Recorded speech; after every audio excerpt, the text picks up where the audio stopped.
heart and soul of the game is at the Boxing Voice. Ain't no other site in the game could see the Boxing Voice. ThaBoxingvoice.com, live here with Tony Brady, the man that's been in charge to keep Amir Khan off the floor. Now, he's been down a few times, but he's always gotten up. I've had conversations with Virgil Hunter in the past, and you know, people give knocks on his chin, but he always gets up. What have you been doing differently? Because he's not been going down, obviously, ever since training and changing to Virgil Hunter, and you're actually a part of that. So can you just let us know a little bit of Amir Khan and strength and conditioning and how things have changed from when he was at 140 and now the 147-pounder that he is? Well, Amir's been working very hard under Virgil and myself. I think that he has a good chin. I don't think that's really the issue. I think it's more positioning, and working with Virgil's putting him in better positions. You know, he's doing the right things in the ring. He's got a better IQ in the ring, and just strength-wise, you know, we just make sure he's cutting weight the right way so he feels as strong as possible fight night. And he's training hard. He's having good training camps. Now, in the past, you know, obviously 50s, 60s, 70s, your job wasn't required in boxing. What has changed, and what do you think that strength and conditioning coaches have brought to boxing and been able to change the conditioning for a fighter? I think we just dial in the program a little bit more. You know, you balance things out. Guys are less likely to get hurt. Guys can be a little bit more explosive because of you know, the cross training that they're doing, and nutritional. You know, the science of it all has come a long way. So, you know, just like every other sport, you know, football, baseball, basketball, guys are getting more and more explosive. You know, they're just doing things a little bit better now. You see top guys like, you know, guys like Kobe Bryant, who are really rounding out the way they take care of themselves. So I think that's what we bring to the table. How does that translate into a 12-round fight when you got guys not necessarily running laps and instead maybe running or trottling around the ring maybe?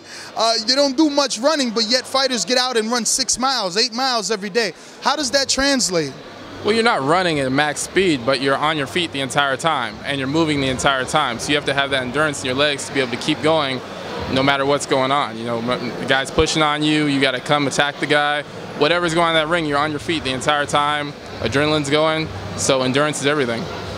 So now, are you in charge of all Virgil's fighters, or is it just for Amir Khan, or do you know, deal with Andre Berto and Andre Ward as well? I work with most of the guys in the camp. I work with Ward.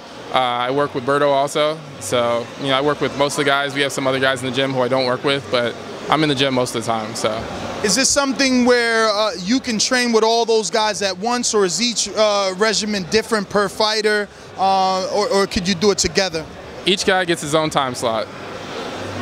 But I mean, outside of the time slot, I mean, the exercises, are they individualized per the fighter? Like, for instance, I know nothing about your job, but me, hypothetically, because I've seen Amir Khan go down, I say, all right, well, let's work on legs for that particular fighter. Is that how it works? Well, there's no cookie cutter routines. You see what each guy needs, and you design a routine around him. You know, a good trainer will always design a program for that specific guy. Some guys are doing the same things, but the programs are different. Now, specifically for this fight, we're not dealing with a lot of power in Chris Algieri. So what would you work on in this fight for Amir Khan? He obviously doesn't have to run around the ring because it's not much of a threat. 8 knockouts, you know, no knock on Chris Algieri, but 8 knockouts are 8 knockouts. You know, sometimes Virgil brings specific things he wants me to work on, but in general, it's just bringing out the best Amir Khan, you know, making him as athletic, as strong, and with as much endurance as possible. So, same for every fight. Now, obviously, you've worked with a lot of world-class trainers. What separates Amir Khan and Andre Ward from the other guys? They always want to come in first. They always want to be the best. Simple as that. So the competitive nature is really the motivating factor? Absolutely. Well, Mr. Brady, thank you for giving us some time. And if you have any social media, anybody wants to, you know, maybe follow you to get a little more behind your career and how you train fighters, you can do so at this time? I'm on Twitter, Tony_Brady, and Instagram, TonyBrady310. All right, well, thank you. Wish you and your team the best of luck come Friday night. Thanks a lot. Appreciate it. Thank you, bro.